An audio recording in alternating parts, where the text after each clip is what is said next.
بہت اچھی چیز لایا ہوں، یہ چیز ملی ہے، لیکن جب وہ سو جائیں گے تب کھائیں گے مل کے۔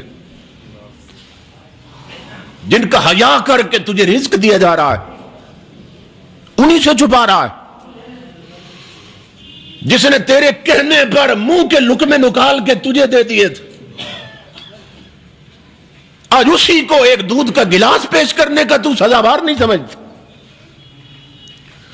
ہر مہینے بیگم کے لیے نیا سوٹ لانے والے 6 مہینے سے ماں کی پھٹی چادر پہ نظر کیوں نہیں گئی؟ توجہ طلب بات۔ ماں باپ گھروں میں ایک بیکار شے تصور کیے جانے لگے، اور نہ معلوم کہ ہمارے اس رویے کی وجہ سے اوپر سے کتنے فیصلے بدل جاتے ہیں۔ میں حیران ہوا پڑھ کر، اس سے بڑھ کے کیا ہوگا؟ گناہ بھی کوئی نہ تھا، نبی تو معصوم ہوتے ہیں۔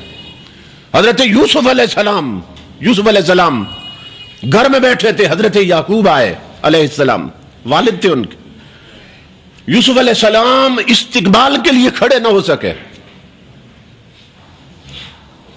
اچانک سر پہ آ پہنچے، اس لیے شاید نہ اٹھ سکے، کوئی سبب بنا۔ باپ بھی نبی ہے، بیٹا بھی نبی، والد آیا بیٹے کے گھر میں، یوسف علیہ السلام نہ اٹھ سکے۔ مفسرین لکھتے اللہ رب العزت نے اسی وقت وہی بھیجی، فرمایا یوسف باپ کے آنے پر تم نہیں اٹھے نا، ہمیں اپنی عزت کی قسم اب تیری پوشت سے ہم کوئی نبی پیدا نہیں کریں گے۔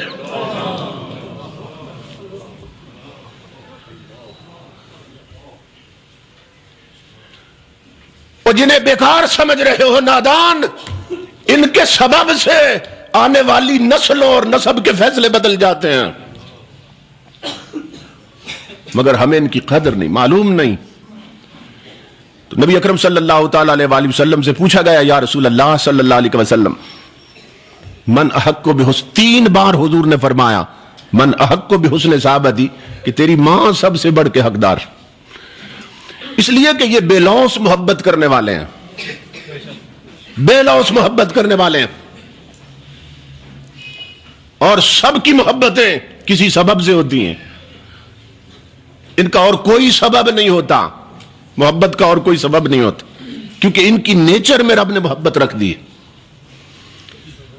ایک بڑی باریک بات عرض کرنے لگا کہ اولاد جتنی بھی محبت کرے نا ماں باپ سے، کبھی اس درجے پہ نہیں پہنچ سکتی کہ جس درجے پہ ماں باپ اولاد سے محبت کرتے ہیں، اور اس کا سبب یہ ہے کہ ہم چلے کہاں سے؟ حضرت آدم علیہ السلام سے، بشریت کی ابتدا آدم علیہ السلام سے ہوئی، تو آدم علیہ السلام کی اولاد تو ہے، ماں باپ نہیں ہے، تو اولاد کی محبت ماں باپ کی فطرت اور نیچر میں ہے، مگر ماں باپ کی محبت اولاد کی نیچر میں نہیں ہے۔ تو ہم جس درجے پہ بھی محبت کر لیں ان کی محبت کا بدلہ نہیں دے سکتے۔ اللہ اکبر۔ یہ حضرت امام جار اللہ زمخشری گزرے ہیں جنہوں نے تفسیر کشاف لکھی، اور بڑی شورۂ آفاق تفسیر ہے ان کی۔ علامہ اقبال نے اس کا ذکر کیا اپنی کتابوں میں کہ تیرے ضمیر پہ جب تک نہ ہو نزول کتاب، گرا کشا ہے نہ راضی نہ صاحب کشاف، کہ جب تک قرآن تیرے من پہ نہیں اترتا تو پھر راضی اور کشاف جیسے مفسروں کی تفسیریں بھی تجھے نہیں بدل سکتے، کہ جب تک قرآن کا نور من پہ نہیں اترتا۔ تو یہ جار اللہ زمخشری بہت چوٹی کے مفسر گزرے ہیں، اور بعد میں جتنی تفسیریں لکھی گئیں ان کی تفسیر سے استفادے کے بغیر نہیں لکھی گئیں، ان کے حوالے کوٹ کیے گئے۔ ان کی دونوں ٹانگیں ٹوٹی ہوئی تھی، اتنا بڑا مفسر دونوں ٹانگوں سے معذور۔ کسی شاگرد نے پوچھا حضرت یہ ٹانگیں کیسے ختم ہو گئیں؟ فرمانے لگے بچپن میں نے ایک چڑیا کو پکڑا تھا، رسی سے اس کے پاؤں میں نے باندھ دیے تھے، میری ماں مجھے روکتی رہی، نہ کر، اس میں بھی جان ہے، میں نہیں مانا، وہ میرے ہاتھ سے چھوٹ کے نہ ایک دیوار میں جگہ تھی اس کے اندر گھس گئی، وہ رسی تو باہر ہی تھی لٹک رہی، میں نے اسے زور سے کھینچا تو اس کی دونوں ٹانگیں ٹوٹ گئیں، چڑیا کی دونوں ٹانگیں ٹوٹ گئیں۔ ماں نے یہ منظر دیکھا، ماں نے کہا جس طرح اس کی ٹوٹی ہے نا اللہ تیری بھی توڑے، بس چند دن گزرے تھے پھر میری بھی ٹوٹ گئی۔ یہ ماں کی بد دعا کا اثر ہے،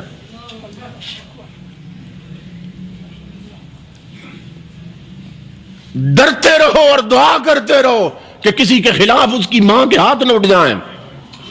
یاد رکھ، ورنہ بربادی میں کوئی دیر نہیں لگتی. علامہ اقبال کی جب والدہ فوت ہوئی ہیں تو اقبال نے بڑی درد سے یہ نظم لکھی تھی. کس کو ہوگا اب وطن میں آہا میرا انتظار، کون میرا خط نہ آنے سے رہے گا بے قرار. خاک مرکز پر تیری لے کر یہ فریاد آؤں گا، اب دعائے نیم شب میں کس کو میں یاد آؤں گا. رات کے پچھلے پہر کی دعاؤں میں اب مجھے کون یاد کرے گا اے ماں سوائے تیرے. اور افسوس اقبال کو یہ ہے کہ عمر بھر تیری محبت میری خدمت کر رہی، عمر بھر تیری محبت میری خدمت کر رہی، اور میں تیری خدمت کے جب قابل ہوا تو چل بسی.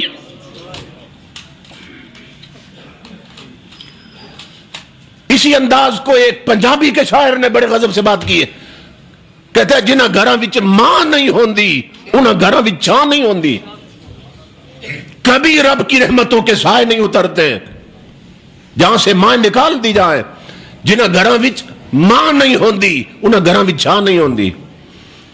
اور غالباً فخری نے لکھا ہے، یہ نظم اس کی ہے، وہ کہتا ہے ماں فوت ہوگی نا، کہتا ہے وہاں جاندی ہے فخری پتر پر وہ آپ اگاں نہیں ہوندی. کانوں میں اس کے آواز گونجتے ہیں لیکن خود سامنے نہیں آتی. اور تابش نے کہا تھا ایک مدت سے میری ماں نہیں سوئی تابش، میں نے ایک بار کہا تھا مجھے ڈر لگتا ہے.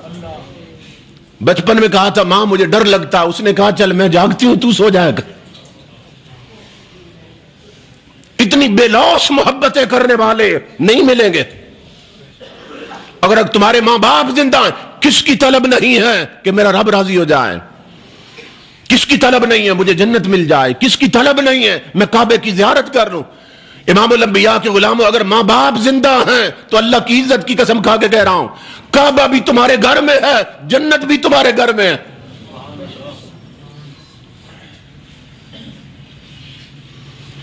تو ان کی قدر کیجئے. امام الانبیاء نے فرمایا وَوَلَدَتِ الْأَمَةُ رَبَّتْ، میری امت پہ ایک ایسا گھنونا وقت آنے والا، اخلاق اتنے پست ہوں گے، خوف خدا اس حد تک رخصت ہو جائے گا کہ مائیں لونڈیاں بن جائیں گی، نوکرانیاں بن جائیں.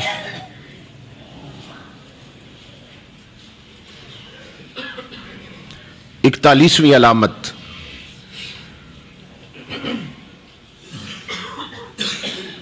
اور اسی پر میں بات ختم کر دیتا ہوں. چلیں 41ویں علامت آئندہ جمعے پہ اٹھا رکھتے ہیں. تو امام الانبیاء کے غلاموں جن کے ماں باپ زندہ ہیں وہ ان کی خدمت کریں. آج ہی ان سے معافی مانگ لیں، جا کے کہہ دیں ہم نے جمعے پہ سنا ہماری آنکھیں کھل گئیں. سو رہے ہوں ان کے پاؤں دبائیں. روزانہ ماں باپ کے پاؤں دبایا کرے جن کے ماں باپ زندہ ہیں. پہلے بھی میں نے عرض کیا تھا شاید یاد نہ ہو، حضرت بابا فرید لکھتے ہیں، بابا فرید لکھتے ہیں، فرماتے ہیں کہ کوئی بندہ اپنے باپ کے ننگے پاؤں کو صرف ایک بار زبان لگا دے، منہ سے نکال کے صرف زبان لگا دے، کہتے اللہ کی عزت کی قسم اس کا یہ عمل 10 سال کی عبادت پہ بھاری ہو جاتا ہے. یعنی 10 سال کے سجدے وہ مقام نہیں دیتے جو باپ کے طلبوں کو ایک بار زبان لگانے سے مل جاتا ہے. حضرت نظام الدین دہلوی کی والدہ، آپ فرماتے ہیں کہ میری والدہ میری اس طرح تربیت کی کہ گھر میں کبھی کچھ نہ ہوتا تو میری ماں مجھے فرماتی نظام آج ہم رب کے مہمان ہیں. تو کہتے ہیں ماں کہ یہ جملے اتنی لذت دیتے مجھے کہ میری یہ طلب رہتی کاش گھر میں روز کچھ نہ ہو اور ماں یہ جملے بول دے آج ہم رب کے مہمان ہیں. کہتے ہیں تہجد کے لیے مجھے ساتھ اٹھاتی، نماز کے لیے بچپن میں انگلی پکڑ کے میری ماں نے مجھے مصلی پہ بٹھایا، جولی میں بٹھا کے قرآن کی تلاوت کرتی. تو جو انوارات ماں کو نصیب ہوتے وہ نظام الدین پہ بھی اترتے رہتے. ایک وقت آیا کہ نظام الدین نہیں رہا، محبوب الہی بن گیا. فرماتے اس کے پیچھے سب میری ماں کی دعاؤں کی برکتیں اور تربیت کا نتیجہ. اللہ پاک حضور کے توسل سے حقائق کو سمجھ کر ماننے کی اور عمل کی توفیق عطا فرمائے. وما علینا الا البلاغ.